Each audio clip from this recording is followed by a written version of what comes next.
The bomb went off just after midnight, as Mass at the church in Alexandria was coming to an end.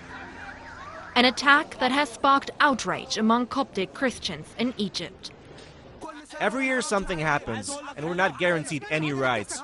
Why does this happen to Christians? How can something like this happen just outside a church? We're demonstrating because around 70 people have been killed. Why even ask the question?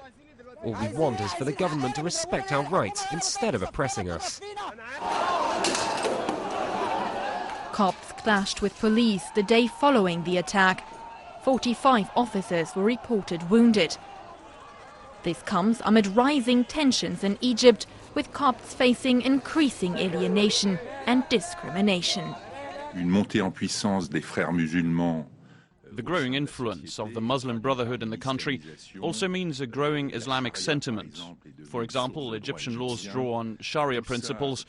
All that is making life increasingly difficult for the Coptic minority. La vie difficile à la minorité copte. The Coptic minority can be found across the country and in all social ranks.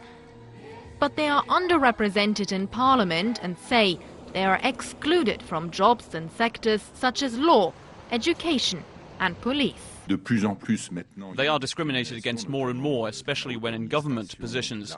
It's always been the case in the army, but working for the government, holding a public office, that also makes it more difficult to build churches.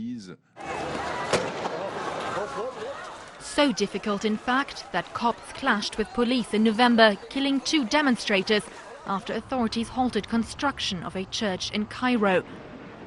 In 2009, 6 Copts were shot dead on Christmas Eve as they left Mass.